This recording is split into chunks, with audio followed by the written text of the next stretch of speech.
is the structure in question on the northwestern end of the property. So just a little bit of context about the site. As I mentioned, there is a approximately 2,200 square foot single family home with an attached 720 square foot garage and 252 square foot deck. And that was permitted in 1999, constructed, I believe, in 2000, 2001. There's also a 900 square foot accessory building. That was the one that was just to the south, permitted in 2016. Site is relatively flat. There is a slight slope sloping upwards to the northwest where the project structure is located. There's a significant amount of impermeable surface on the western end of the site, mainly just concrete flatwork. And as I mentioned, it is accessed by an easement over the driveway at 9071 Palomar to the south. So the applicant is proposing to legalize a 3,000 square foot accessory structure. This was originally a code enforcement case slash stop work, and we're here essentially to get this legalized. And it includes three 1,000 square foot sections. So there is an ADU, and there are two 1,000 square foot RV garage bays. And as I mentioned in the last slide, it's located on the northwest corner of the property. So the application to legalize this structure was submitted before revisions to our accessory structure and ADU ordinances that took place in 2022. Therefore, we are evaluating the project based on the code as it was when it was submitted. So essentially, that leads to some things that I'll delve into in the next slide. But just a note is that the ADU does have to be processed ministerially per state law. In other words, can't require any kind of conditional approval. And so as a result, what we're looking at here within this 3,000 square foot structure is actually the 2,000 square feet that are taken up by those two RV garage bays. So we can't condition anything, related to the ADU. So just a little bit of analysis based on our code. So the Atascadero Municipal Code limits the size of unconditioned space attached to ADUs. Those limits right now are 300 or 500 square feet, depending on certain circumstances of the site. But those limits were slightly different in 2022. Instead of having a limit on attached unconditioned space, we essentially deferred to our accessory structure regulations. So there was a hard limit at the time in our accessory structure regulations for an accessory structure to be limited to 50% of the primary residence's floor area. Beyond that limit, required conditional use permit approval. Nowadays, we do have certain performance metrics that would need to be met, but we do in some cases permit structures above that 50% limit without any kind of conditional approval. Back when it was submitted, all of them required a CUP, and so we're here today with that CUP. All other code requirements relating to site design, setbacks, height, number of accessory structures, et cetera, on the site are met. So we are really just here more than anything about the size of that attached RV garage space. So here's just a brief site plan. You can see towards the kind of center left there is the residence. And then that kind of shop on the far left side of that site plan. And then on the top right there is the structure we're talking about. As I mentioned, it's essentially divided into three portions and kind of semi-vertically from this angle. The bottom portion there is going to be the ADU, and then kind of two RV garages kind of towards the top of the image. Here are just some elevations of the structure. So as you can see, that kind of right side on the southern elevation on the top left there, the right side is the ADU with the kind of lower portion of the roof, and the two RV garages are on the left side, which are pretty visible with those two garage doors there. The rest of the elevations are fairly simple, especially the north and the western side. And then that eastern elevation with the pedestrian door and the kind of sliding glass door on the far right there is going to be the side where the ADU is located. And that's essentially the entrance to the ADU. And here's just a brief floor plan, again, showing, fairly empty floor plan, of course, for those garage bays. And then that ADU with a kind of, living room on the lower end of it, and then kind of kitchen, bedroom, bathroom, etc. on the upper end. Here are just some site photos. As I mentioned, this was kind of a stop work slash code enforcement case. And so the structure is existing, not fully finished, still covered in Tyvek, but it is existing at the location depicted on the site map. So you can see On the leftermost photo there, that's essentially taken from the angle of where that ADU will be located. And then that photo on the right there is showing those two RV garage bays with some vehicles outside of the structure right now. And there you can see essentially the inside of one of those garage bays, and then an eastern elevation there showing that pedestrian door for the ADU and that sliding glass door towards the rear of the structure on the far right of that image. So something to note, we did receive a letter from a neighbor late last night that was just brought to our attention this morning because it was sent after 5 p.m. That alerted city staff to some drainage issues on the property. And so we looked into it a bit further along with our public works department, and it revealed some unpermitted flat work and septic work that was done on the property. So as a result, staff is proposing an additional condition if the conditional use permit is approved, of course, subject to the planning commission's decision, that any flat work, grading, or septic that was previously unpermitted and required a permit shall be reviewed as part of the building permit application and shall meet all current code requirements. And this is essentially something just to, make sure that there aren't continued drainage issues if the structure is built, and to account for the additional flat work in terms of stormwater calculations and things like that. That said, staff does recommend that the planning commission adopt draft PC resolution approving minor conditional use permit use 22-0084 for an oversized accessory structure, subject of course to findings and conditions of approval, including the additional conditions shown in the previous slide. And of course, the planning commission may also take additional related action that may be desirable.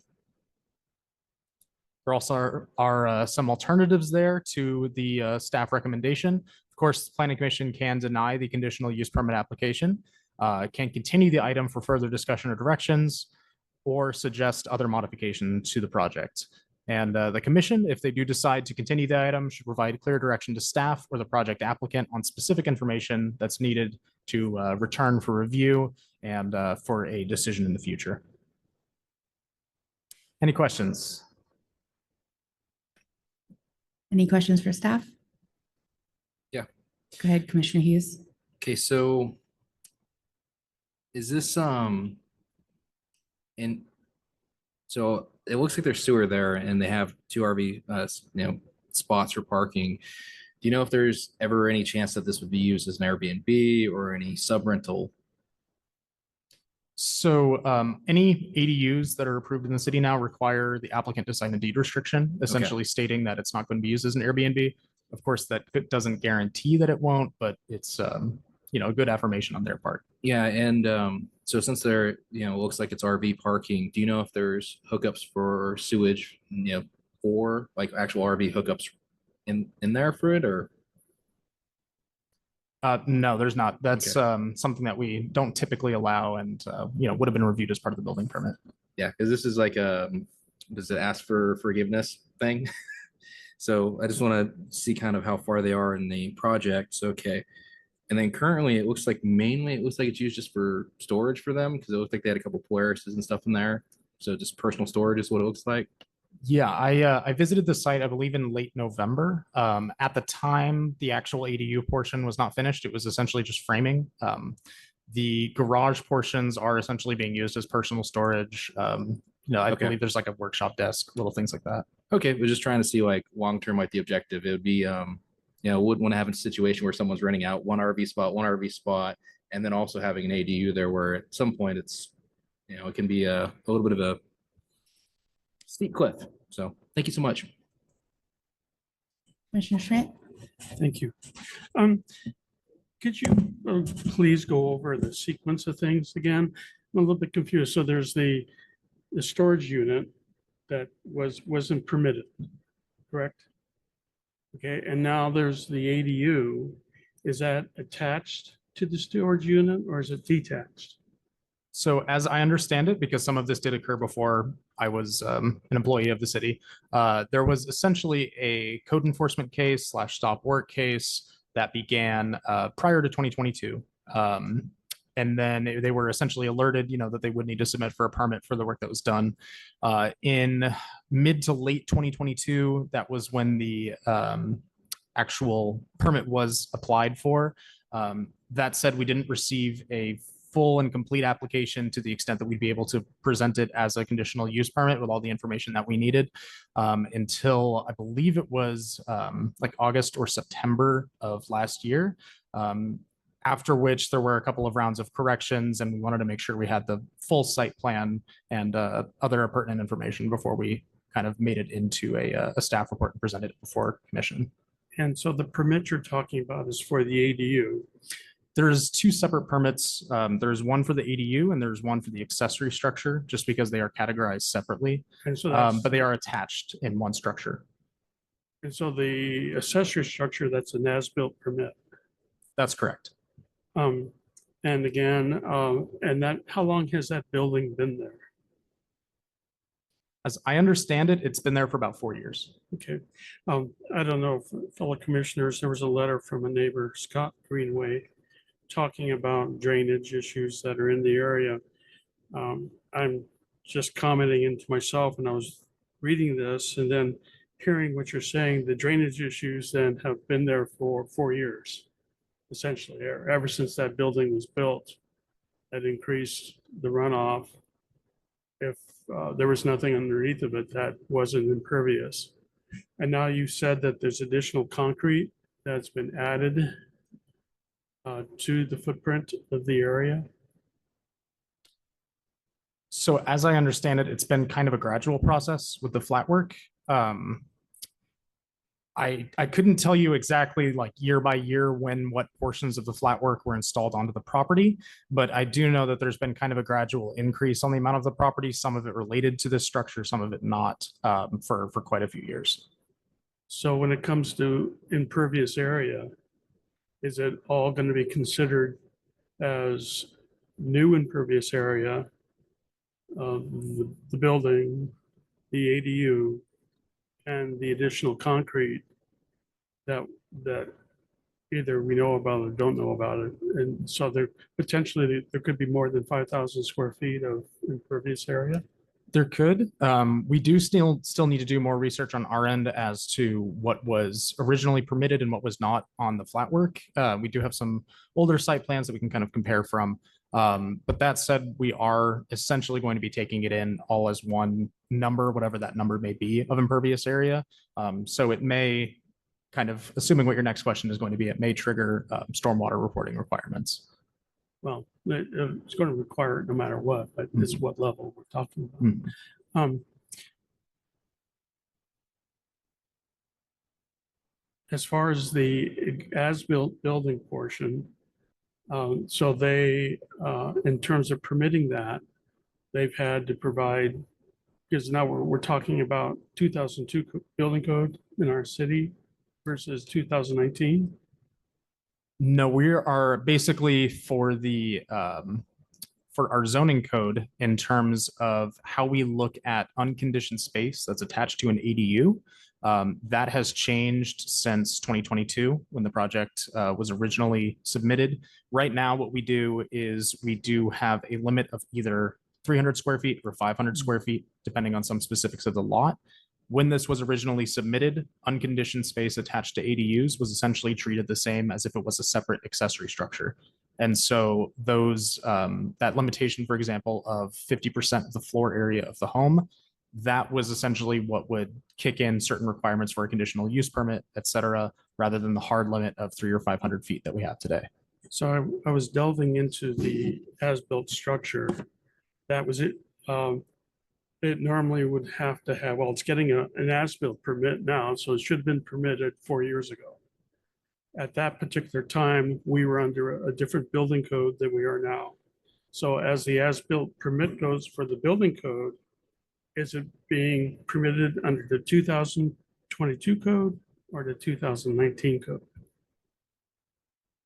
So that would be looked at under the most recent approved building code by the city when that was submitted. I believe it was the 2019. And code. so the applicant has provided the evidence needed to show that it meets the 2002 building code. Yes, both of the building permits that are associated with this project, because we are processing them concurrently, both have been approved by our building department.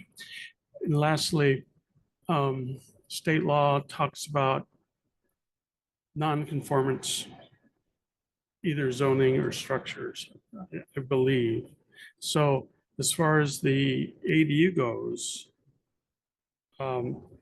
does the accessory structure built in 4 years ago, that's being permitted essentially before the ADU, so the ADU can, the permit can be issued for the ADU. So just to be clear, as far as I'm aware, both the garage portion and the ADU were built at the same time. They're not, there wasn't one that was built prior to the other. That said, they are essentially being reviewed, as separate projects more than anything, just to make sure that we are not putting any conditions or any kind of discretionary approval on the ADU portion at this hearing. I hear that, but it seems to me when you're dealing with an ADU, when you have a non-conforming building, i.e. you don't have a building permit, the ADU is not exempt from that non-permitted building. It's almost like that non-permitted building has to go first and then the ADU second, even though the state law talks about non-conformity not obstructing the construction of the ADU. Am I correct on that? There are some allowances for non-permitted construction, and I see our city attorney Roxanne's face on the screen, so let me allow her to speak. If I understand the question, I think it's not necessarily non-conforming. It's just that it started to be built without a building permit. And so the ADU is looked at under the current state laws, which we've already said require ministerial review. I'm not sure if that answers your question or not. Well, where I'm reaching at is if the accessory structure wasn't permitted, is that an issue that's relevant for the ADU? Again, based on state law where it talks about non-conformity, it talks about land uses, and it also talks about structures.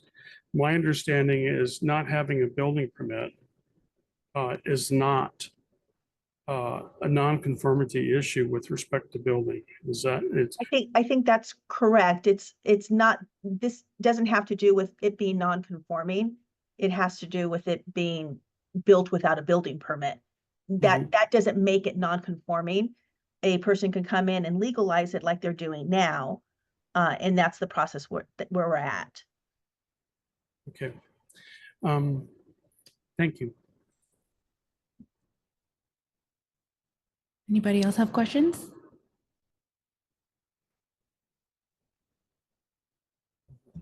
As far as drainage goes, which direction does drainage go in? You said it before, but I believe it's to the east, to neighbors at 9081 and 9091, I think it is, Palomar Avenue. okay. And then the property that's adjacent to it towards Palomar, the easement to get to this property is shared, or both these properties owned by the same person, or lot split right there? As I understand it, so the actual grant deed is under separate names, but I believe they're all kind of an extended family that live on these two properties to the north and to the south there. Okay, and there's no anticipation of any problems, if this is used for RV parking, RVs going down that driveway. I'm back sorry, and forth. could you repeat the question? You don't anticipate any problems with with RVs using that access road? No, I mean, if there's any kind of maintenance or repair concerns or anything like that, that would be something that could be dealt with civilly. It's not something that we would typically get involved in as a city unless there's a public access road that would be affected. All right, just trying to flesh out any potential problems. So can I ask a quick question or? Hold on. Thank- Okay, I'm gonna let the Thank you. vice chair go and then Victoria. So Public Works has seen this? They have. So essentially both building permits right now have been reviewed and approved by all departments. That said, the new information that came in will likely lead to us reviewing those building permits again, if that's something that we condition onto this. Okay, so they've already submitted their stormwater control plan based on, As I understand it, yes. I mean, planning department doesn't review stormwater control plans. That's our public works department. But I believe that it was submitted. It just did not account for a lot of the unpermitted work that was done prior to submitting. Commissioner Carranza. Thank you, Chair.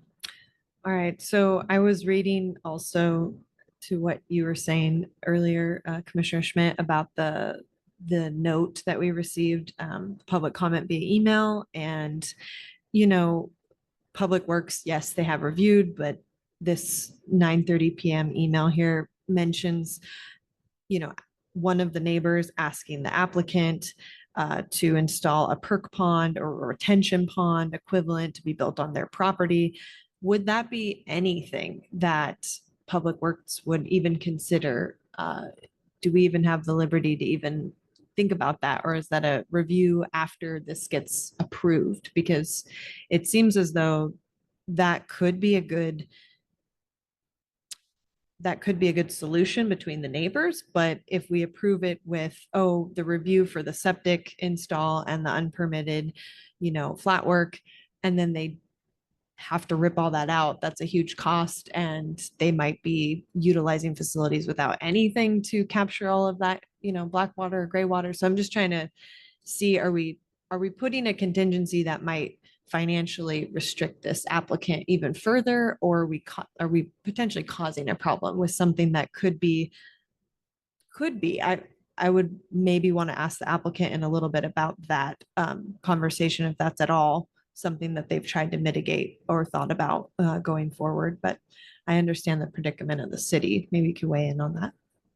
Sure. And I think I'll let Kelly weigh in here as well in a moment. But what I can say is that, of course, Planning Commission is welcome to add a condition to the project that, you know, they add a some sort of stormwater retention system, you know, to the city engineer's review. But beyond that, I will let Kelly speak to kind of what conditions and what part of that condition we might be able to remove. Yeah, and I'm going to see if Nick, our city engineer, who's on the line, would like to jump in, since he's definitely more knowledgeable than I am. Yeah, and I mean, that's a good question, Commissioner. And it's going to be triggered by how much new impervious there is and what's going to be, you know, counted as existing. So, you know, there's different levels depending on how much new impervious is on a site. I mean, this site has got a lot of pavement and building area and everything else. So it may trigger having to direct runoff from those impervious areas into like a swale or some grassy area, or it could trigger something a little bit more that we call post construction requirements, which are more storm water facilities like a basin or underground chambers or things like that. So, you know, we need to square away first, you know, what was pre-existing, and, you know, because there's a lot of unpermitted work, it looks like, on this site. So we need to do a little investigation, as Sam mentioned before. And I think we would caution against being too specific with our conditions. We Right. have very detailed stormwater regulations that we implement across the entire city. And so we believe that our added condition that was recommended will cover whatever they may be required to do. Yeah, I would caution against being too specific, because there's a few different ways they can meet those stormwater requirements, you know, depending on which tier they fall into. So, you know, staff can work with the applicant to work those details out. And maybe our assistant city attorney wants to weigh in too. No, I would agree, because we don't know what the conditions are. And to require a stormwater retention system could be a cost that would exceed our authority. And because there are different ways to look at it, the condition provides the greatest flexibility to staff and to be able to work with the applicant to meet both everyone's needs and compliant with the law. Yeah, I hear you guys. And what I'm taking from the city's input is that if there was going to be anything more added by the commission, instead of the word requiring, just a larger emphasis on a closed construction or underground basin review. because that seems to be, without anybody in this room other than the neighbors and the stakeholders actually knowing their land more than we do as law abiders and law and implementers, that, that this would need heavier review. So that's what I'm hearing from information we've gathered. So from folks who live on the land. So thank you. Yeah, and we would need to also investigate the allegations of, flooding downstream as well. So, we haven't substantiated that as an, condition from this. It could be from other things. The storms last year changed a lot of drainage patterns. So, I see it all over town. So it could be something as well that's not related to this, but that's something we need to look at a little more carefully. Okay, understood. Thank you. I have a question, but I think Tori wanted to say something. No, go ahead. Okay, so I see there's mention of a seasonal creek here. Is there an established waterway that goes through this property? Sir, I need you to wait for public comment, okay? And that's what public comment is for. You'll have 3 minutes to share all the information with us, okay? Yeah. Thank you. So, yeah, is there an actual established, it says that there's a seasonal creek. Do we have like an established waterway? So we get our waterway maps essentially from USGS. They have like a Blue Line Creek system. It did not show up as one. It could very well be a waterway. There's been plenty of kind of seasonal drainages and things like that that don't show up on our map from USGS, but this was not included in those maps. Okay, so the reason I ask is if they get any progress moving forward from us, I'm assuming like things like environmental impact, they're going to have to look into that. Or is that something that's beyond where we're at now? It doesn't appear as there's anything jurisdictional on the property, so it would be more reviewed from a civil engineer grading and drainage standpoint. And the reason I ask is, my background being, having done utility work and construction side of things, one of the most sensitive topics, like if we were doing what's called directional boring, where we're drilling underground, if you get what's called a backflow, you break into a local stream. I mean, Fish and Game can handcuff you if you didn't do due diligence. And so I know that like with waterways, especially if there's mention of contamination here, my concern is if we just say, hey, go forward, and we assume that that impact is already done and it was on us, then we may miss something. So my question for the city is if they make treadway, is this going to be something that is actually looked into and verified? Yeah, I think the condition recommended by staff to do additional review for grading and drainage would cover additional review of all those aspects. Okay, that was exactly what I wanted clarification on. Thank you. Yeah, we would need a little more topo and investigate the site a little bit more. So, yeah.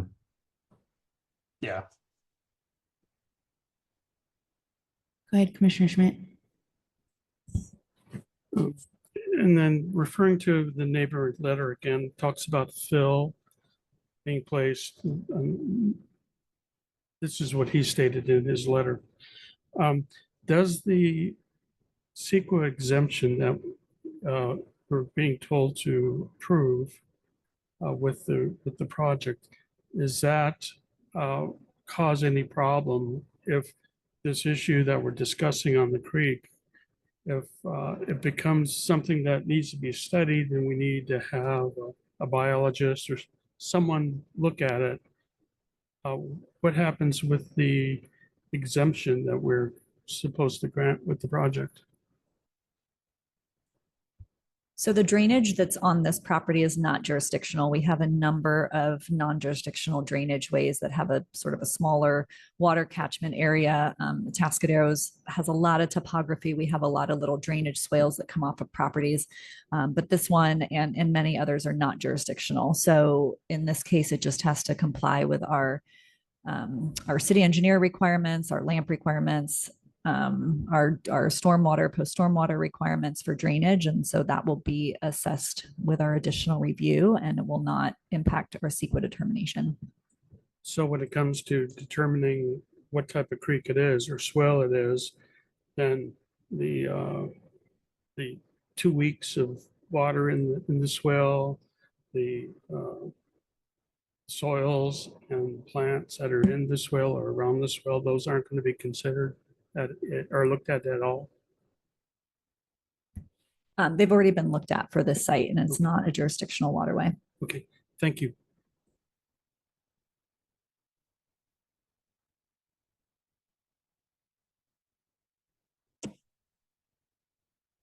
Is the applicant here? You guys can have 3 minutes to speak if there's anything you'd like to say to the commission.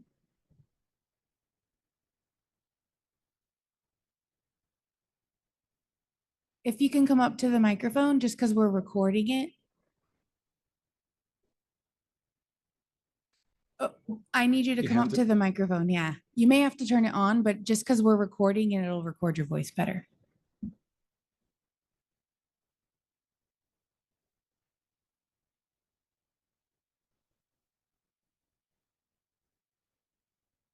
You hear me? Okay. Can you state your name for the record, please? So on the flat work that we did put in, Can you state your name for the record? I'm please? Dean McMillan. I'm the Thank home. you. I live there. We removed all the asphalt there and just put what was there, replaced it with concrete. 400,000 PSI concrete, number 4 bar, 12-inch thumb center, which is way applicable for your motorhome. All the water that runs down from that building runs down a curb, straight down our driveway onto Palomar Avenue, which goes into a DI. And then goes underneath the highway into the drainage down the road. Does anyone have any questions for the applicant? No? Okay. Oh, go ahead. Regarding the letter we received, we realize that, this is one perspective, right? And we're not taking this as fact. We're not saying that, oh, okay, now we're going to base our decisions off of, these comments that are stated as truth and fact, right?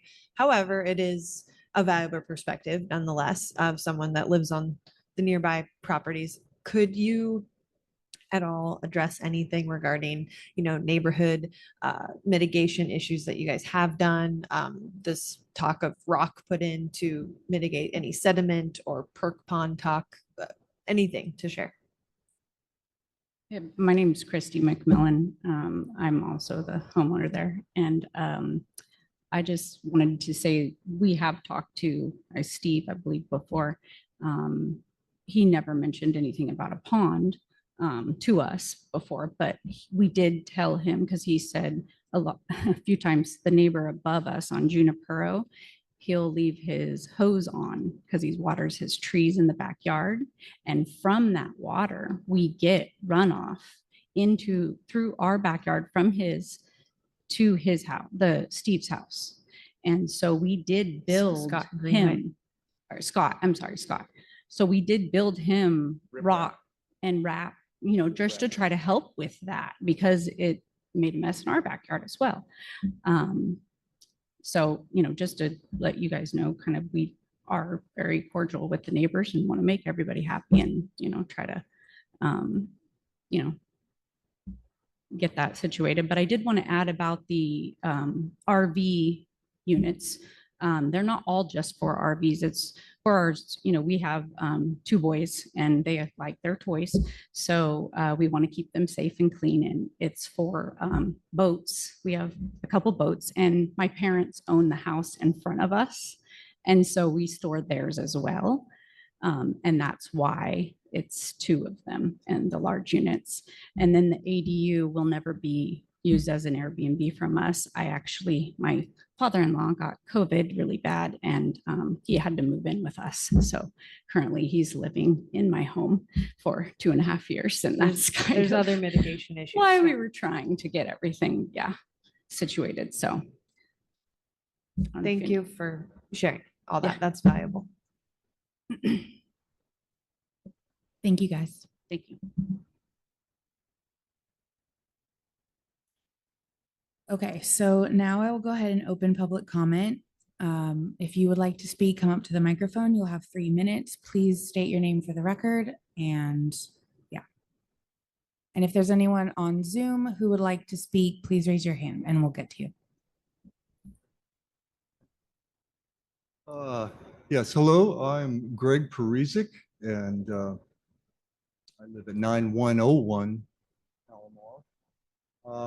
I'd like to, I think to start with, I feel that y'all are a little misinformed, and that the project's a little bit misrepresented. So I think what his name, the surgeon, Mr. Atkins just said was a good addition. But I live on, you can actually see my property, my house and all. But the thing I wanted to point out is on the slide that you're looking at there, as we're talking about the water issue. And please don't count this. If I have 2 minutes, I'm adding this extra on top of my statement. So don't cut me off. But there is a fairly large creek. That's a canyon right there. If you look right, just below the circled section, that all that green area is all an oak canyon, and it slopes down. And there is a creek there that is in there that's not something added. It's a natural waterway, and with an aqueduct that goes underneath Palomar Street, and on down to the river. I don't know. It's a 18 or 24-inch aqueduct under the road. And then Mr. Greenaway actually lives at the property right along the side there. But nonetheless, I can tell you for sure that when it's raining, water just races down that canyon. There is, as far as rain runoff, no other water issues. And any additional water, and heaven forbid, should that aqueduct ever plug up, Scott Greenaway is going to get flooded big time. And adding additional water to that is not a good idea, and it scares him to death. So I wanted to state that. Also, we're talking about building barns, garages for RVs. There are 2 already built barns for 2 of them, 2 other ones, not the ones you were showing and speaking about, but 2 others that are completed with RVs parked in them right now. Okay. Well, let me make my comment here. I just wanted to fill you in on the water situation because I wasn't really commenting on that. But being that I live right there, right next to it, I thought I should got to fill you in a little bit. That is a creek that runs through the middle there. Okay, anyway, it seems that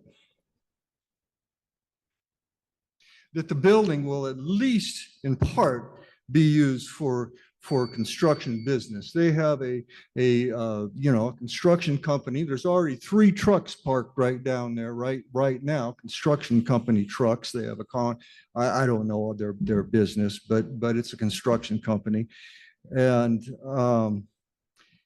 anyway, there's trucks, the company trucks already parked down there. And I am inserting and stating that part of all of this is to do with using the property there for commercial, not public, but using it part as the construction company.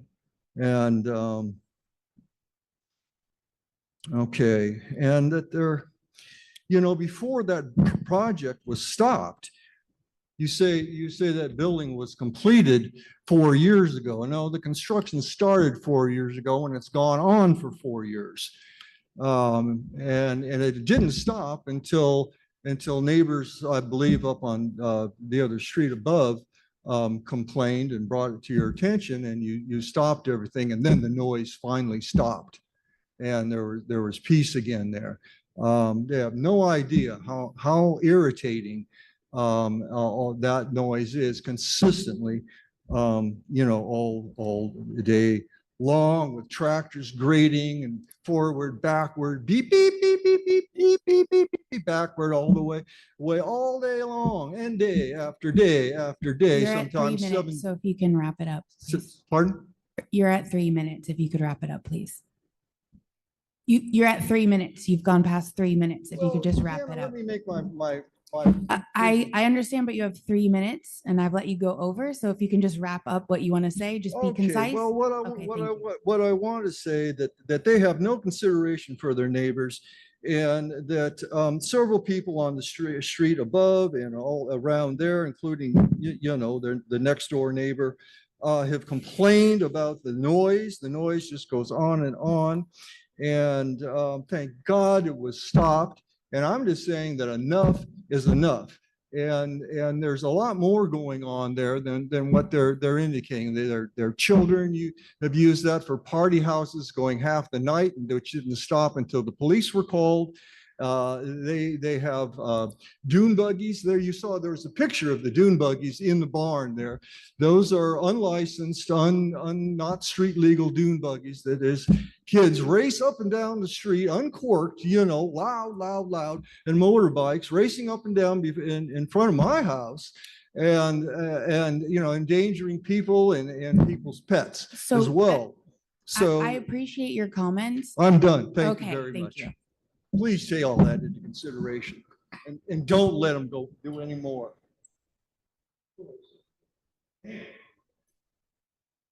Is there anyone online who would like to make a comment? I thought I saw a hand raised earlier.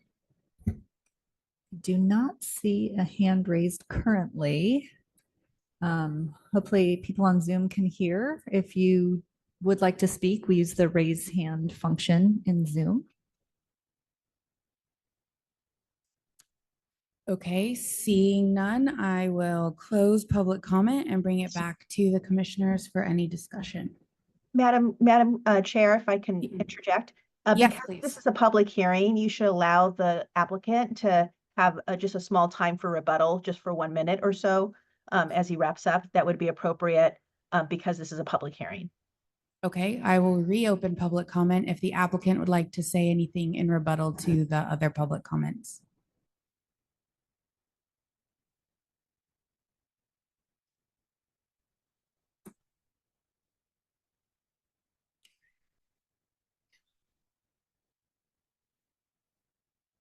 I need to state my name again. Christy McMillan. My children are 25 and 21, and they actually work for my father's construction company, and that's why their work trucks are parked at my house, because they live there. I feel that I have raised very respectful young men. I'm home most of the time, and I have my 84-year-old father living with me. So at any time, I do not feel like we are partiers or ever leave and have a party house. But, I don't know what my neighbors are hearing, but Well, luckily parties are not under our jurisdiction, so. yeah, I mean, they've never came to me to complain. This is the first I've heard, and I have lived here in this home for 20 years, 20 years. So that's all I want to say. Just, Perfect. thank you. Thank you. Back to the creek. That thing runs maybe once or twice during the hard rain, and that is it. I don't know where he gets it to at the creek. That thing has not ran since we had these hard rains in the last 2 or 3 years. I don't know where this guy lives. I don't even never seen him, but you guys need to all come out there and just look at the place, I guess. That'd be your best bet. Thank you. Mhm. Okay, I'm gonna close public comment. I actually have a question, because the applicant had mentioned that it was sloped up behind them. Do we have any? Yeah, that's correct. So there's a big hill behind There is a them? hill. In this photo, it's, to the north upward. I'm assuming all those little green dots are the trees that she referred to? I would imagine That's so. right. Yeah, I think it's that kind of thicket of trees towards the Okay. bottom right of the photo. That's the So creek or not a creek. all the in water's running question. down off that hill into that little canyon? That's correct. Okay. Okay, any other? Yes, Commissioner Schmidt. Excuse me. There was a comment about just the business. Do we know whether the residence is being used as a an office, and do they have a business permit? Yes, as I understand it, they do have a home occupation permit. There was a case a while back, I believe, just for like excessive commercial vehicles. But as I understand it, either our commercial vehicle code changed or someone removed from the property because that case was closed. And as it is now, the only semi-commercial vehicles that at least I saw on the property when I visited were just pickup trucks, which we do allow on home occupation business license properties, so long as they don't exceed our signage limitations, and they're all operational, of course. Okay, thank you. I believe our city engineer might have a comment in a moment here. Nick, you're muted. You're muted, Mr. DeBar. I think I thought I hit that button too. Sorry. It looks like the high point on this site is where the accessory dwelling unit or the accessory building is, up on the corner. And then it flows down towards the street and across the street. That ravine across the street is actually a Blue Line Creek. So as far as what we would consider our records right now show that as a Blue Line Creek. And the other thing is, I just want to mention too, is, with the steep slope like this and a lot of concrete and impervious area, just letting that, you can imagine, rain, because there's water coming off sites behind the accessory building as well. But all that water coming down, you can imagine it collecting and going down the driveway and going into the city right away and across the road. I mean, we would want to make sure all those velocities and flows are kind of slowed down so that it doesn't create a problem in the city right away before it goes down into the ravine or the Blue Line Creek. So everything, that road looks like it's tipped over that way. And actually is kind of the low point. Right in front of this driveway is actually the low point in the road and, the surrounding properties. So the property is located at the low point in the road.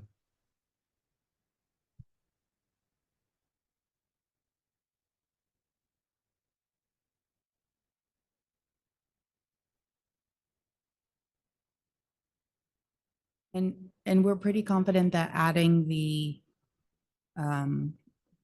qualification is not the right word, but the phrase that you guys wanted will cover City Works to be able to work with the applicant to make sure that all those things that he just talked about, is that enough for you to do what you need to do, Nick? Yeah, it sure is. I mean, Okay. we don't want to get real specific because then you could, potentially be setting a condition on the applicant that is impossible to meet. Right. So, we have to review these things per our codes and standards and state regulations and everything. And there's different ways you can meet those requirements. I wouldn't pigeonhole the applicant into something that they can't meet, because there's usually a few solutions they can get by with. I feel confident in letting you do your job. So I just want to make sure Thank that you. that lets you do your job. Okay, A lot great. of, a lot of Awesome. people, a lot of people tell me how to do my job, and I'm bad at I it, do. but Thank you for being here tonight as well. We appreciate I it. should say a lot of people, a couple of people have. Yes, Commissioner Schmidt. I would like just to clarify that we have building permits now. There are regulations on how building permits are used in terms of operations. One of them is that they begin at a certain time of day and have to end at a certain time of day. They can work during the daytime and make noise, can they not? And so I'm sure that the applicants are aware of the hours in which they can do work and can't do work, and hopefully they're aware of that and then following that ardently, let's say. Yeah, that's correct. We do have exterior and interior noise level standards. I don't believe there is necessarily a hard limit on construction times, but just because they need to meet those noise standards, that essentially acts as a limitation on when construction can be done. I got one last question. You're Have- supposed to ask me. Oh, sorry. Please, Tori. Yes, Commissioner Hughes. So there was, as far as we were just bringing up the noise concerns, have there been any code enforcement issues with the noise ordinance here? No, I don't recall any that have to do with the noise ordinance. As I mentioned, there was one, I believe like a decade ago that was related to commercial vehicles on the property. And then there was the one that brought this structure to our attention in the first place as well. All right, thank you.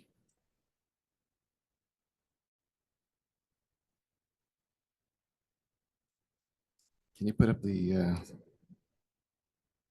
recommendation? Yes. I'd like to make a recommendation, please. I recommend that the planning commission adopt draft PC resolution approving the minor conditional use permit use 220084 for an oversized accessory structure subject to finding conditions of approval, including the additional conditions shown on the previous slides, or whatever those were, regarding the drainage and such.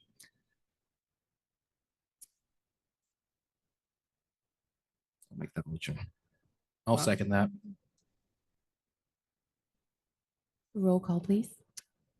Vice Chairperson Vanden Eyck, Yes. Commissioner Hughes, Yes. Commissioner Anderson, Yes. Commissioner Carranza. Can you go to the previous slide just so we're aware of what those additional conditions are?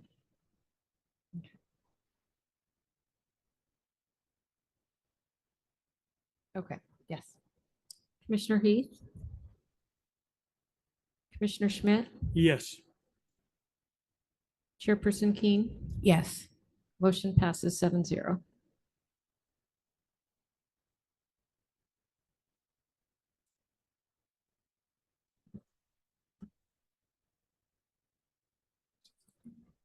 You've been approved. Congratulations. And good luck with the rest of your project. You're welcome. Okay, we're going to move on to the second public hearing, which is for 3600 3610 El Camino Real. We're ready for your riveting presentation. Thank you. We're playing a bit of musical chairs so we can all get to the laptop. So Eric will bring his presentation up for you shortly. Kelly's going to beatbox into the microphone too.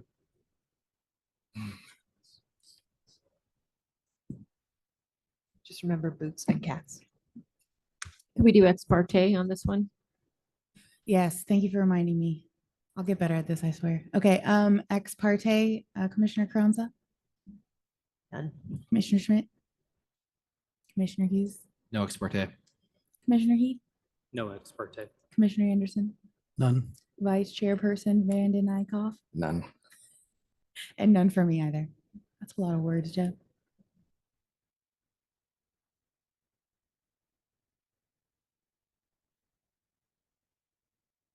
All righty, beautiful. So I'm here today to present to you the Sky Hotels, Inc. Hello, Planning Commission. Does that work? Beautiful. All right, so I'm here to present to you today the Sky Hotels, Inc. Lot line adjustment and hotel. This is case or project numbers SBDB 240022 and use 230074 at 3600 and 3610 El Camino Real. I will attempt to make the next few minutes as riveting as possible for all of you.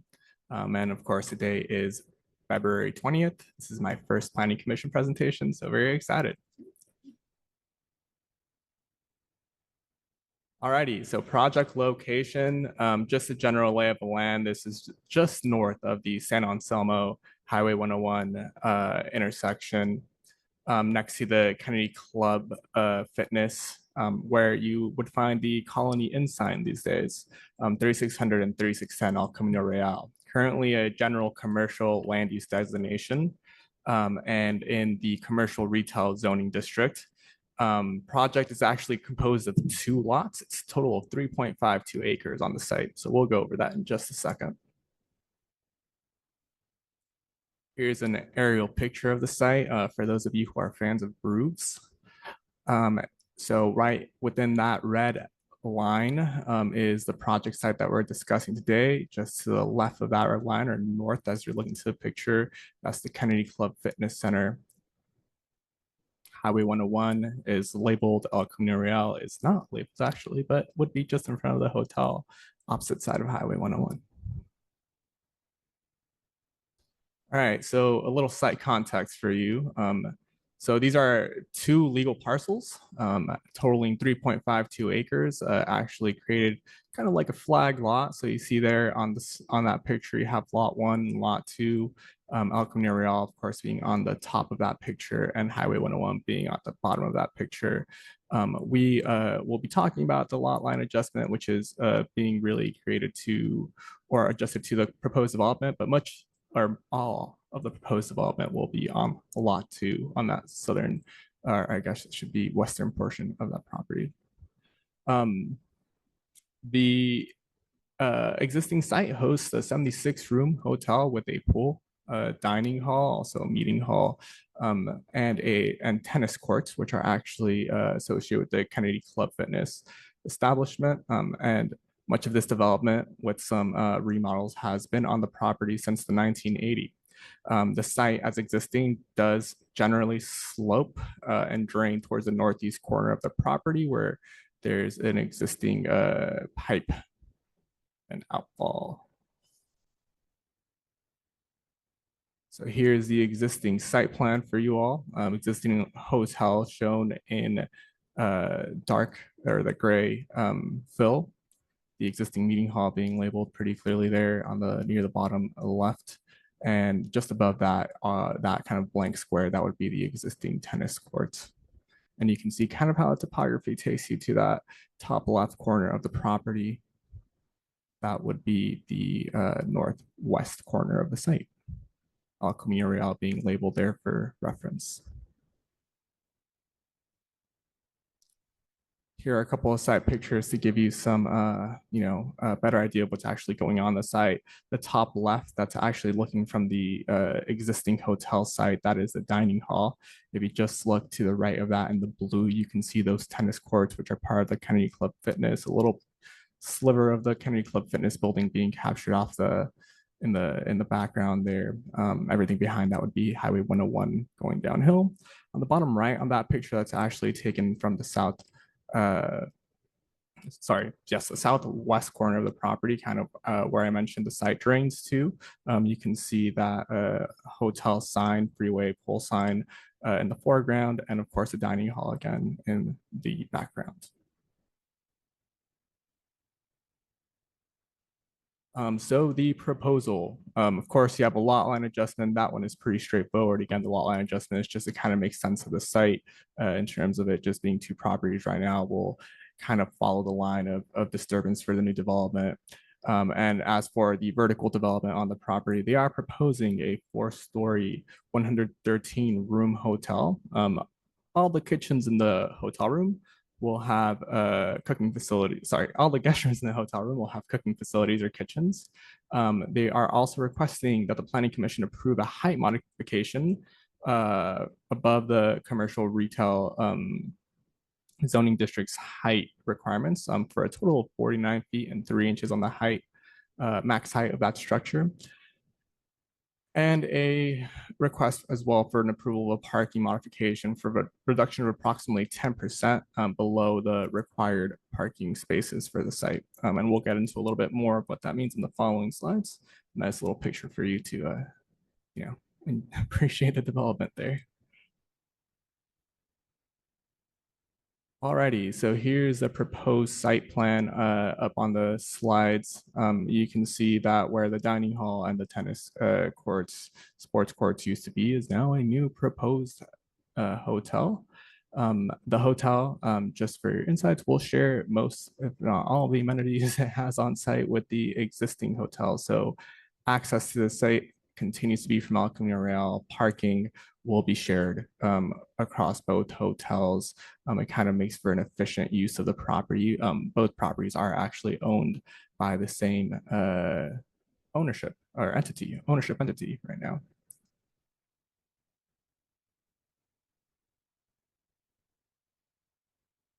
So LLA, LLA adjustment should just be LLA there.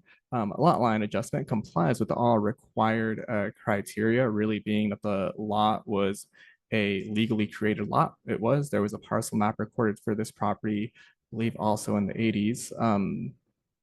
That the new development complies with all our zoning regulations. It does. And that there's no creation of a new legal lot. So those criteria are all included in your staff report. All of those are met.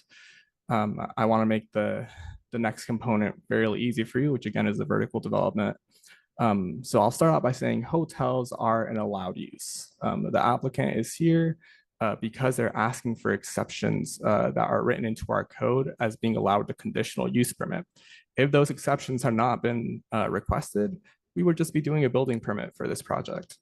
So your first exception is that kitchens and cooking facilities be allowed in more than 50% of the guest rooms. In this case, the hotel is asking that they have kitchens and cooking facilities in all of the guest rooms. So there are special findings that have to be met for this. We did include that in the staff report and your resolutions, but pretty standard findings, making sure that the site is compatible and something that would really enhance the commercial zone. Height modification. So building heights in the commercial retail zone are allotted a maximum height of 35 feet. The applicant is proposing 49 feet 3 inches max height on this building. Parking modification. I went ahead and listed that parking requirement on your staff report today, but basically ends up being that they require a total of 211 parking spaces on this property.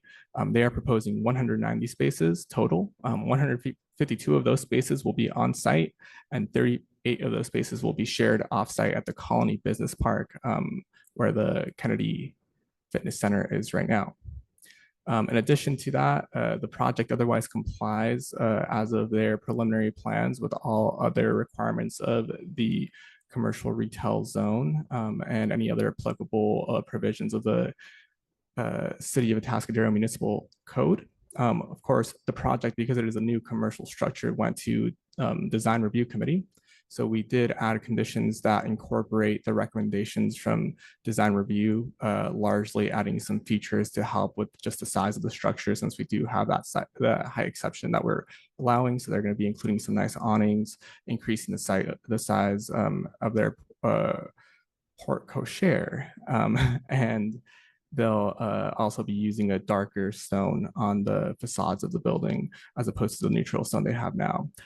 We're also adding conditions to ensure that all the amenities remain available to the site for the life of the project, right? So they are sharing, while it's under the same ownership, any day that the next property next door can sell. So we want to make sure that we have easements in place, allowing access, allowing parking, allowing any drainage concerns that might take place to be established and to run with the land rather than to run with the ownership. So those will be taken care of through easements. And as far as those, the parking that's shared with the Kennedy Club Fitness Center property, we also want to see that in writing recorded ahead of building permit application in this case, to make sure that the site ends up having that access to that parking long term and the ownership is all on board there. They have, of course, corresponded with us to say, hey, we're aware that they're going to take down our tennis court. We're okay with it. We're in support of the project. We're amenable to entering into this agreement. We didn't want to hold them up on that for planning commission. We're going to require it as a part of their plan check process. So that'll be checked off the list before they get too far down the project. So I'll show you some nice pictures now. These are the elevations. This is south from Highway 101. You can see in this picture specifically, right, how the project goes from, I believe this is the west side on the left, east side on the right. So it goes from 4 stories to 3 stories actually. You probably notice on that picture, there's a little bit of a grade drop from the existing dining hall down to the tennis courts. And so there's the way that they're addressing this is kind of stepping that building into the grade there. So you'll see how it goes from 4 stories three stories on one side there. A lot of the work that they're doing on the site is really to help make sure that they're addressing drainage while on the property, because you do have that existing slope.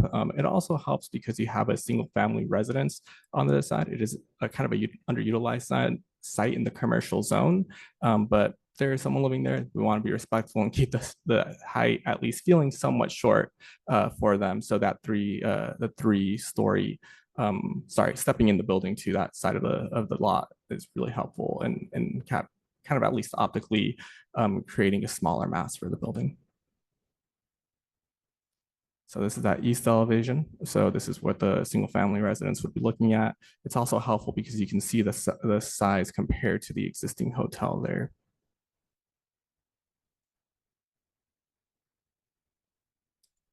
All right, this is the north elevation. So I'm saying from El Camino Real, really this is what you're looking at. If you're looking, the existing hotel did not exist there.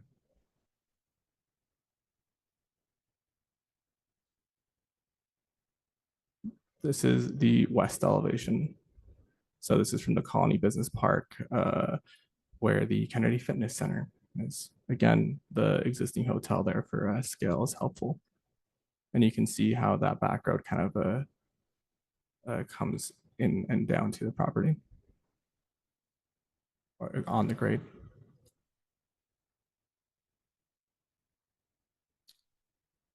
Alrighty, so hopefully that was, try to keep that one as short as possible for you all, given the scope of the project. Again, just a reminder, hotels, allowed use, building permit.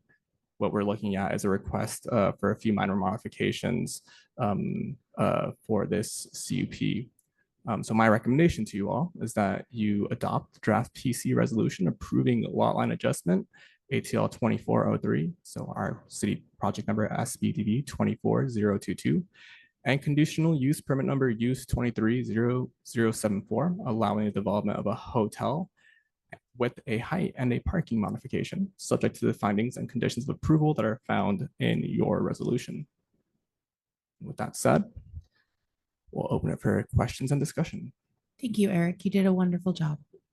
Thank you. Any questions for staff, commissioners? I looked over there and I was like, where is Phil? Did Phil grow this really cool mustache? But Phil could never grow that cool of a yeah, mustache. it's pretty cool. Never. It's epic. It's very That'd be symmetrical. great. I appreciate that. It Thank would be you. great. But just want to say great job on that. Thank you. Any questions? Go ahead. I actually did see this at DRC, and just from, what is the elevation difference between the graded El Camino Real to that building? Because we're talking about a 4-story building, but most of that's going to be hidden down. I mean, you won't even see it unless you were on the freeway, right? Correct. Yeah. The grade elevation actually, as you enter the site, drops. I believe it's not a tremendous drop, but it is notable to the extent that probably like half the doorways on that first hotel are covered by the drop from El Camino. So I'd probably call it like a 3 to 4 foot drop. What I can tell you is that on the existing, if you guys are familiar with the site, the Kennedy Club Center, there's probably a 12-foot difference between the height of the existing tennis courts, sports courts, and where the existing dining hall is. And basically that space is the height of their first story. So when you're looking at it, the development kind of makes sense, as it's, like I said, being stepped into the hill. I thought it was a really great idea, right? They could have definitely tried to fill that whole side in. It would have been another engineering feat for a Atascadero, but definitely well blended into the Can you put the property. west elevation up? Because I think that shows kind of how much would be peeking over It's one floor. right there.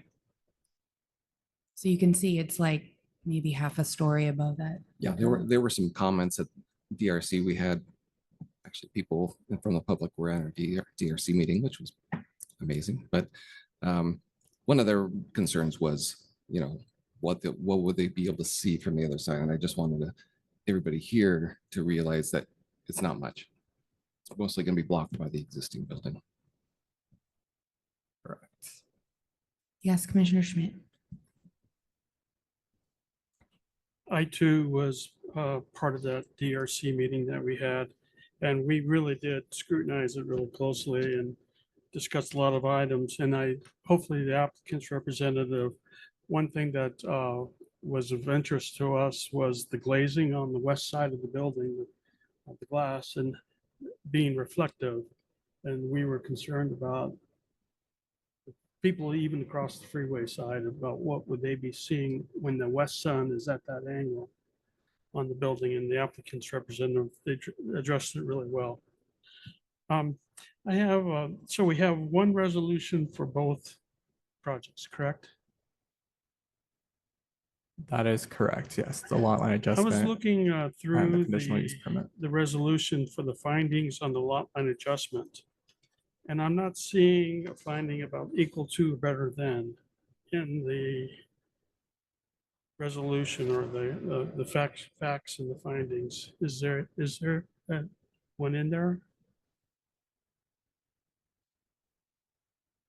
Yeah, so just I want to give you a little background there.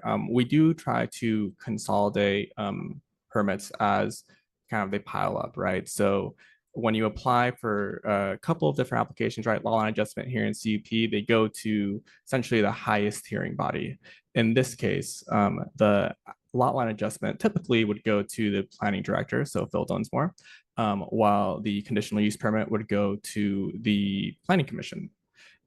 There are no true findings for lot line adjustments besides the city engineer and staff making a determination, like I said in the presentation, that the lots were legal lots of record. In other words, they were created by a process acknowledged by a subdivision map act, parcel map, tract map, certificate of compliance, that there's no additional parcels being created. So we are not subdividing the parcel in any way. In this case, we're not. All we're doing is adjusting that center line between the two existing parcels, the one that divides them, and that the lots resulting comply with the zoning ordinance, in which case RB shows that they do, and they will even after the development is approved. But there are no true findings really beyond that. This is really just generally a really lower level approval that just requires a confirmation from staff that it complies with those three criteria. So there's nothing that it complies with the subdivision map act that I read in the findings. And what I'm hearing is that there is a superior permit or use permit, and everything's kind of being enveloped that's lesser within that. Because one of the findings you have in the subdivision map act is that the lot line adjustment is at least equal to or better than. And I've never seen a staff report that didn't include that. So that's kind of surprised me. So that's why I'm bringing it up. Thank you. Any other questions for staff? No? Okay. So did you have a question? Doesn't ask if I could motion or if we're. No, at I that have to do point, yeah. public comment first. That's Yeah, what- okay. We have to open it up. Yes. It's all blending together right now. Yeah. So I'll open public comment. Are you the applicant? Fabulous. You have 3 minutes. Please state your name for the record. Thank you. Good evening. I'm Tom Jess with Eris Studio Architects, and I'm the applicant for this project.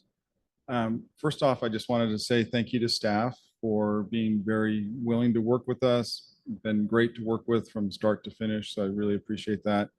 As was mentioned, we went to the DRC and received really valuable feedback from the DRC as well.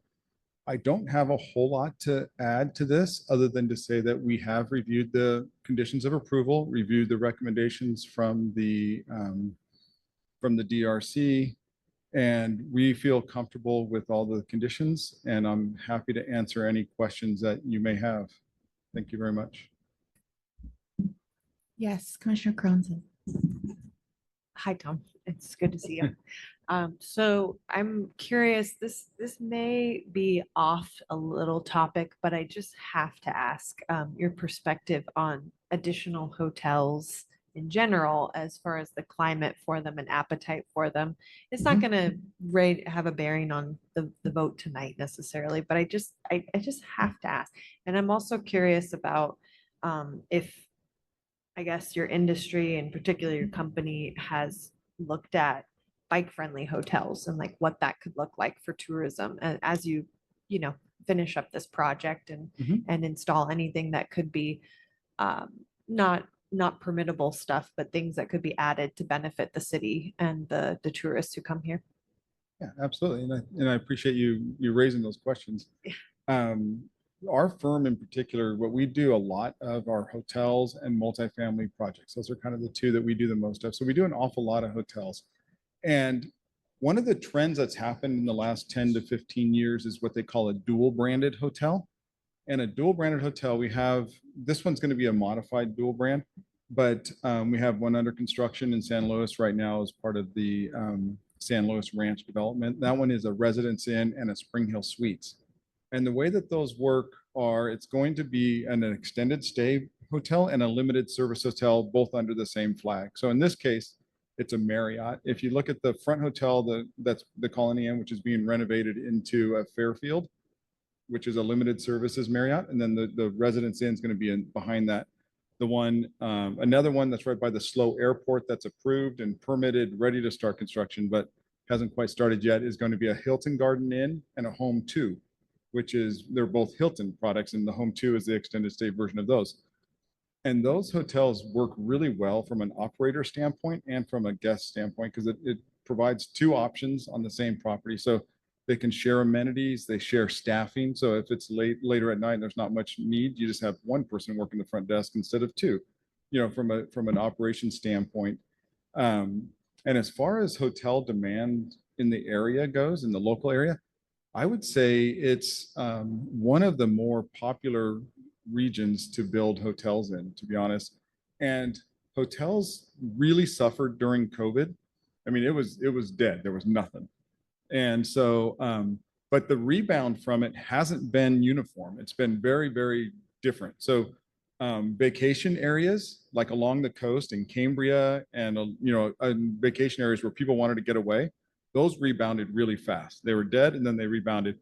The ones that never really suffered were the kind of workaday hotels, the Comforts Inns, the other type of hotels like that, because there's always workers that utilize that. That's if someone's coming here to work on Highway 46 or 41 and they're staying at a hotel for 3 months and something like that, that's the type of hotel. The Days Inn in Paso has been full to capacity forever since with that construction on 41. So those type of hotels have kind of never gone away. They've done well. The ones that have never come back, and you hear stories of them going away, are the big giant hotels, the full service hotels that rely on conventions. So in San Francisco and LA and these big cities that rely on conventions and big banquets, and they've never come back, and they're really struggling still. But this area is kind of a sweet spot where we have both the people that come here to work, whether it's people working at a Atascadero State Hospital or people working on construction jobs. So there's that type of people that come here. And there's also a lot of vacationers. This is still a really popular, and it's only becoming more and more popular for vacationers to come here. And so when we saw the conditions regarding the shared amenities, no issue with that. I mean, that's just cooked into the business model.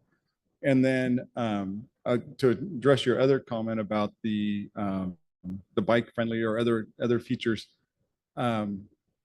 those are driven by client demand. So we've offered them at quite a few other places. So if you go, like we did the Hotel Cerro in downtown San Luis, and they have the bikes right there in front and center. There's other ones that we've done up in Cambria that have bikes because it's just right on Moonstone Beach and people ride their bikes all the time. So if there's a demand or there's a need for them or a desire for them, 100%, I guarantee you they'll be offered right away. And they'd be front and center in the lobby, and they'd be in the marketing materials and so forth. And I haven't broached that subject with Nick, the owner of this hotel, but I guarantee you that if it's something that people want, it'll be offered up. Thank you. Yeah, I didn't quite think about the folks that are staying weeks on end and why that might be even greater of a need for the kitchenettes and such. So thank you. Yeah, and I like the trend of going with kitchens too. I have a child who has special diet needs, and it's way handier to have a kitchenette in a hotel room. And so thank you very much. you. Any other questions for the applicant? No? Okay. Any comments online? Do we have anybody else left online? We do, and I do see a hand raised. Let Oh, me move okay. them over to speak. I know. Welcome to the Planning Commission, Jana. Jana, you should be able to unmute. This is actually Zach. I live with Yana. First off, I want to say if this takes a bite out of Airbnb, I'm a big fan. And second, I just wanted to raise one concern about the parking, and that is that there's a 40-mile-an-hour speed limit out on El Camino out there. And I live right down the street, and just getting a left turn when there's a lot of people parked is getting dangerous because there's more and more people parked on the road. And if we're going to end up having insufficient parking for people that are going to be needing to be coming in and out with families, I just want to raise the concern that we make sure that there's sufficient space for people to be able to be making turns out of there. Because just speaking from a personal level, it can get a little scary when people park a 7-foot truck next to the driveway and you can't see what the oncoming traffic is looking like. Thank you for your comments. Do we have on-street parking on that part of El Camino Real? There is on-street parking on El Camino Real, and particularly in front of that hotel. It would be between the two commercial driveways, of course, leaving any area required for visibility in and out. Those curves will be red, but otherwise between those two parkings there are on-street parking spaces. So another good reason to consider the parking reduction. Sorry, I felt like I was bowing to you all for a second. Consider that parking reduction for the hotel. It is important to note that for hotels, zoning code does show that they have a lower turnover rate, surprisingly. Not something that you might think, but the parking lot has a lower vehicle turnover rate than other uses allowed in the commercial retail zone. So where this might be a big shopping center, right, that concern might be a little bit heightened. But with hotels where you have visitors highly transient, especially with the residents in like this hotel, longer duration stays, you do see that turnover rate kind of decreasing in general. What is the formula for coming up with the parking requirements? Because I know it said you need 211 parking spots, but it's only 113 room hotel. So the parking calculation was done over the entirety of both sites together. Is that correct? Yes, that is correct. And I will say that our parking standards are very outdated. They have not been updated in quite some time. So our parking standards are used to hotels where there's a lot of staff and a lot of lobby staff happening and potential kitchen and breakfast being provided and a lot of things like that. The new hotel model has a lot less staff. Obviously, this has kitchens in the rooms. There's a lot of remote check-in. There's a lot of things like that. And so we did work with the applicant prior to DRC. And this is what they see as pretty common in their need for other hotel sites that they own. And then with that reciprocal parking or parking agreement to allow parking on the Kennedy site, which has different peak hour needs, we do believe that a majority of the parking will be accommodated on site. Thank you. Can I maybe address the speed issue? The speed that is not speeding, but the 40-mile-per-hour speed there.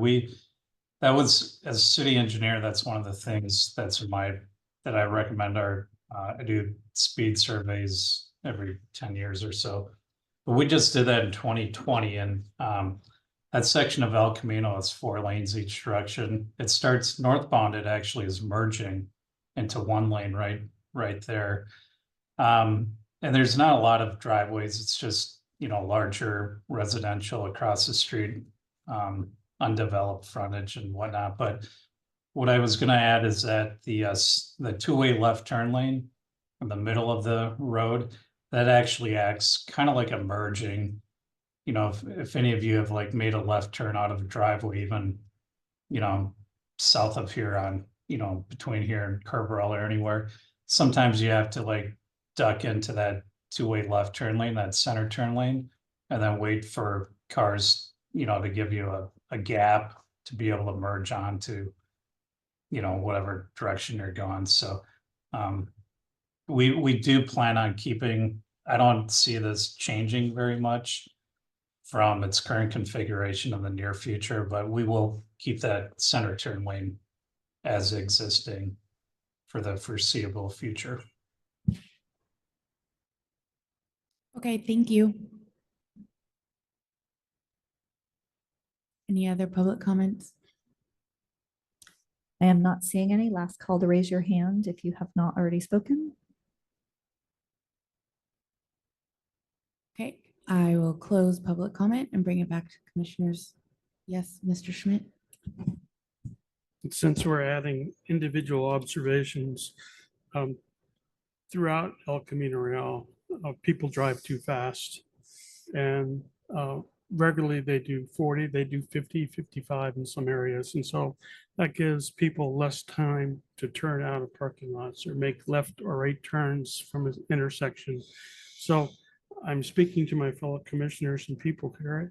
If we could drive slower, it's going to be a safer community. We won't have as many requirements for updating streets because of SEQA, because they won't be failing, because people won't be waiting at the intersections longer if we all just go slower. And it gives people more time to make a turn. That's it. Very simple. Do Thank the you. community some good and drive slower. Perfect. I just want you to know, I always drive the speed limit in town, just in town. I'm going to plead the fifth on that one. Okay, any other comments for discussion? Yes. It is funny because in my older age, I have repeatedly thought there needs to be speed bumps in front of my house, which I wouldn't have said 10 years ago, maybe even 3. Do you sit on the front it's porch and wild. like shake your Yeah, fist at I think people? that I might need some ad hoc committee on this Yeah. one and personal support. Yeah. But anyway, I'm curious though, when you leave the hotel, yes, that's great that Mr. DeBar mentioned that left, that middle turn lane area that's basically you access it like that. But will there be a way for people to slow down, like for instance, speed bumps, in that area before you exit the property? Sometimes they're annoying, but it can also be a good signal I can before. tell you absolutely not. There's none of them on there. Yeah. And just from a professional perspective, there'll Right. be a lot less traffic coming out of here than there will be at the Kennedy parking lot. So a lot less movements. It's gonna be a lot safer coming out of this driveway than Yeah. Kennedy. Then what? Kennedy. Oh, Kennedy. Got it. Yeah. Well, Kennedy Club. that would be a different discussion. Yeah. Okay. Just thought I'd bring it up. I think people just need to do what Commissioner Schmidt said and slow down and take a minute and look both ways and just realize that like maybe a nice, if you die, you can't beautiful get sign there. So about you should that. drive slower. Mhm. Yeah. We're all old now, officially. Drive I slower. just said people. older. so, Yeah. Okay. No, but I ride my rad bike, my electric bike all around El Camino all the time. And so, yeah, I'm always talking to my kids too, when they're riding their other bikes with me and they're starting to get out on their own, wait a minute, because it's not a crosswalk area, but you don't see cars just zipping past. So it is a concern. And I understand that public comment very much so. Okay, and you guys have been very quiet down there. Any feedback, comments, observations regarding bikes, roads, speed bumps, anything? I'm just Speed gonna limit? say staff did a really good job on this, and I have absolutely no questions or comments. They They've were been all answered in They this were- fantastic presentation. And you guys did a wonderful job bringing up things I didn't think of, so great. Thank Fantastic. you. And I'll second what Jason said. Staff did an excellent job on the report, and please no speed bumps. We just all Well, lost our I'll just make monitors. one last comment. I really, when I travel, I like to stay at Residence Inn because it allows me to prepare my own food. I don't have to go out all the time. So I'm really happy that one is coming to town. So now my family can stay there instead of at my house. Heck, I'm gonna stay there when I need a vacation from my family. Can okay, we pause?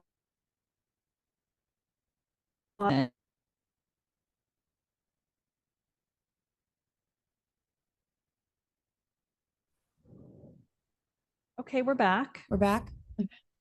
We're We back. just missed some witty repartee. Yep, Does anyone want to make a motion? I will. Okay. Can we pull up the recommendation? It's up on my screen. Let me put it up on your screen. You have that yellow sheet by you?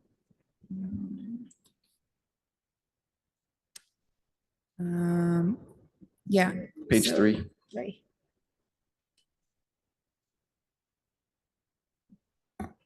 Okay, I believe it's up on your screen now. It's Chairperson Keen. Thank you very much. Yeah. Keen, yeah. Mike, turn your mic Randy, on. can we get you to turn the thing mic on? All right, thank you.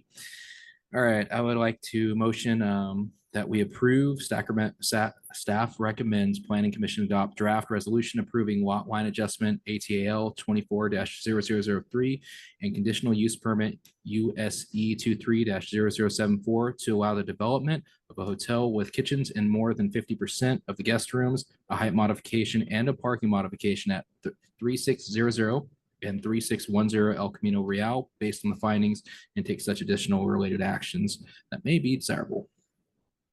I'll second. Roll call, please. Commissioner Hughes, Yes. Commissioner Carranza, Yes. Commissioner Anderson, Yes. Commissioner Heath, Yes. Commissioner Schmidt, Yes. Vice Chairperson Vanden Eyck, Yes. Chairperson King. Yes. Motion passes 7-0. Good luck with your project. We're all very excited.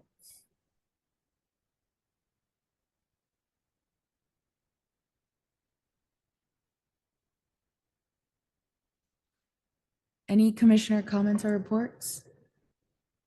I have No? I have something to bring up. Yes, lay it on us. Okay, thank you, Chair.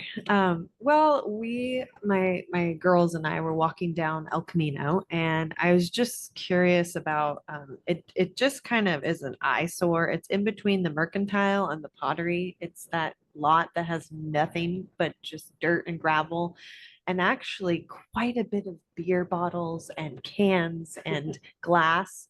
And it's not that it's a safety issue because there is a beautiful chain link fence preventing my child from getting hurt, because they would be all up in the gravel just because that's what they do. They look for things to get in trouble with, and explore, right? They're very curious little guys. But yeah, I just wondered, like, is that anything that the city can do to send a notice of, hey, can you please remove the debris? Because it's very in your face when you're walking up and down, and it's getting more trafficked and more exciting to be over there. So it's just, it is unpleasant to look at. Yeah, it's definitely something we can look into. Our municipal code doesn't have a lot of standards about ongoing property maintenance to a certain degree, but it is our downtown. I don't believe those property owners are local, but we can reach out and see if anybody is available to clean up on occasion. I would do it myself, but I can't get through it. I'd also like to make a comment that Traffic Way on the north side of Atascadero still needs to be repaved, and I know it's on the list. I just want it on the record. It hasn't been done yet. So it's on the record. Any other commissioner reports? Yeah, Nick, where'd Nick go? Nick, I'm right here when is Traffic Way getting repaved? this summer. So it's gonna be done as part June of. summer, like August summer? We don't know for sure. It's part of a larger project that we're replacing lift station number 13, which is up on El Camino, just north of Santa Cruz, kind of right Okay. behind Verizon store is right there. But it also includes a large 12-inch sewer force main that we're going to reroute down Santa Cruz and down Traffic Way all the way down to like almost Dornelles. So we're going to be they need to do that work first, and then, there'll be directional drilling a lot of that work. And then they're going to, part of the project is we added that to the project to redo Traffic Way from Santa Cruz down to wherever that ends, like Ornelas, somewhere in that. No, actually it goes to Chico. Oh, fabulous. Okay. So And Chico is all that the gonna way be up to like, you're gonna Santa rip Cruz. up the road and repave it, or is it just gonna be a resurfacing thing? Or, I mean, now that I've Nope, got it's- it, I'm gonna ask him all the questions. No, the whole thing's gonna get ripped up and we're putting 7 inches of asphalt back. So all those terrible areas like that little dip and everything, that'll all be fixed. You're my favorite, So- city department right now. So Thank you. Make sure one- Kelly hears Oh, that. that's cool. No worries. It's on the record. It's on the record. It's By, recorded. by the way, on the record, speeds will go up on Traffic Way after we do that. So- Oh, yeah, that's true. I live on a flag lot. It's fine. But you're putting sewer under Traffic Way? Is that what I heard you say? Yeah, but it's not sewer that anybody can tie into because it'll be at a very high pressure and it pushes it, towards the lift station, which is down on Gabarda Avenue. Okay, you just got demoted a little bit. Yeah, we're pushing sewer, but it's just basically transmission line that nobody can tie into from their home. Because Okay. it's a force main and it runs at a very high PSI, so. That's fine. we I'll would just be happy with my road. Yeah, we would be pumping sewer back into people's homes, so I don't think they. No, I'll pass on that and just take the road. Thank you for answering all my questions, though. I Sure thing. cannot wait for that road to get repaved. It's horrific. All right. Yes. Nick. Ask him while we've got him. Yeah, I am going to. So Yeah. there, at some time, we thinking of putting a gravity line down that road to the lift station to have sewage pump back up from the neighborhood, Which neighborhood? Santa Dennis? Cruz. You could drop it down to El Camino. They can do that right now because El Camino has sewer main all throughout it. But, probably not with the large frontages and stuff. We are looking at 5 areas in town that were identified when we adopted new septic design standards in 2018. And that were more condensed neighborhoods with smaller lots and probably not as conducive for on-site treatments, wastewater treatment systems. So a good example would be the Garden Farms area back off Sycamore back there. So it's smaller lots, high perk rates. And basically we're looking at some other areas that we identified. So we're going to pursue those 5 other areas before Santa Cruz. But if a developer wanted to come in and extend sewer there and do that work, we would sure welcome it. Would you support changes in the SB9 ordinance that we have to allow certain lots that are within the urban services area that are on sewer apply for SB9 subdivisions? But because they have bigger lots and they can accommodate the septic systems. Yeah, we looked at that pretty closely, so I'm guessing the assistant city attorney is probably gonna be chiming in here that we're getting close to discussing business, so. Yeah, I was gonna say. Yeah, I was going to say that. Thank you, Nick. You're welcome. Okay. Good way to dodge it. Do we have no director, so no director's report? Yeah. Well, I can chime in. if you'd Okay. like. If you'd like to report something, Kelly, please. I don't know that I have much to report other than our next meeting, which I believe is March 5th, has been canceled. A couple of us will be going down to Planning Commissioners Academy in Long Beach, and we will be trekking down that day or shortly thereafter.